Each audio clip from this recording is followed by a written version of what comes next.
This is the Frugal Gardener, and today I'm in the kitchen. I like to cook almost as much as I like to garden. As a matter of fact, I've been cooking longer than I have been gardening. I know you know what this is already.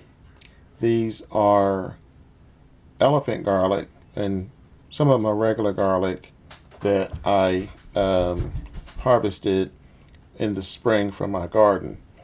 What I did was I partially peeled some of these to show you what some companies add into their garlic legally. Now, what I'm going to do with these, I purposely let them dry out over the spring because I want to take all the moisture, as much of the moisture out of them as possible. I'm going to slice these up and I'm going to dehydrate them, and then I'm going to pulverize them so that I can make my own garlic powder. A lot of companies will use these, and it's legal because it's still part of the garlic bulb.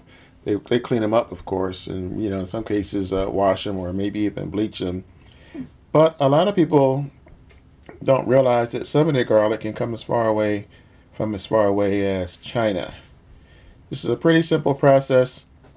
I'm going to walk you through it. Like I said, step 1 is to peel them. Step 2 is to slice them as thinly as possible. And step 3, I'll show you. As you can see, I am in the process of slicing up these garlics. And I just want to show you, well, you can see how thin the slices are. But I decided to stop for 2 reasons. One, I forgot to mention to you, chop these ends off. These little ends are bitter. They don't taste very good. Some people chop the tops a little bit. I'm more concerned about these pieces at the end. So cut those off. Don't use those. Now, the last thing before I move forward is at the end of all my videos, I have a tagline where I say, when you grow your own food, you'll always know where it comes from. Well, this is one of those cases where I can prove that where your food comes from does matter. This is not a good shot, but there. This is a product of China, and it is garlic, and it is brand name. And you might not have a problem with that. I don't know. It's up to you. But like I said, now here's more of the peels that some companies, I'm not saying this company, but some companies, they grind this up and add it to the garlic. I don't know about you, but I don't want this in my food. So, moving on. So I just wanted to show you guys how it looks when it is in the dehydrator. This is just one tray. I think this does 5 trays, and this will dehydrate for about 4, maybe 5 hours, depending on how much moisture is in it. I'll check it every hour after the 3rd hour. But I wanted to also show you a variation for those of you who might say, well, I don't have a dehydrator. Dehydrators are not expensive, but you don't need one. This is a tray. This is one of my nicer trays, but you can buy the cheap ones from the dollar store. I think they're 2 for $1. These are a lot sturdier. On a hot sunny day, set this sucker out. You might have to cover it if there's bugs, but basically the sun will do the work.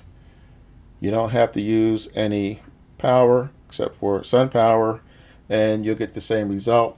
It will take you longer. So after this, I'll show you the finished, well, not the finished product, but once they are dehydrated, once they are dried out, then I'm just basically going to put them in the coffee grinder, and that'll be it.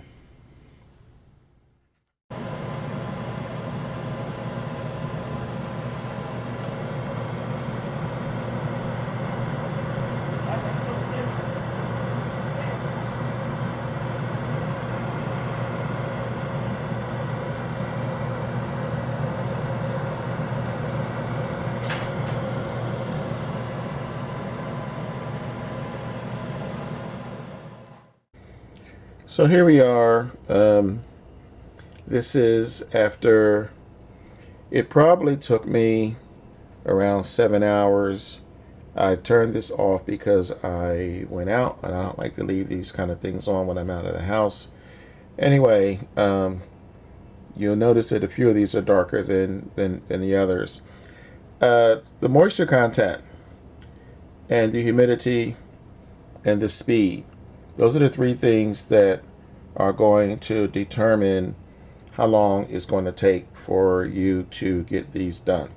Now these are going to be in the consistency of a chip, like a potato chip. They should snap. When you probably can't hear that, but yeah, there it is. They snap.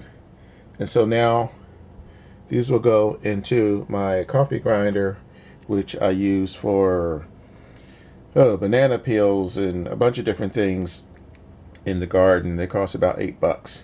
So I'm going to grind these up, and that's the last step. So this is the finished product. I guess my last tip would be the amount of time that you use to grind this is a personal preference. In other words, if you like it really fine, you would grind it a little bit longer. If you want it, medium to coarse, then, you just basically eyeball it until it's the consistency you want it to be. I store this in a container. Sometimes I use the old containers from the garlic, and it keeps for months. It smells great. You can immediately notice the difference, and it's something that I do a couple times a year. Doesn't take too long, and it's pretty simple to do. It's like 3 or 4 steps. That's all there's to it.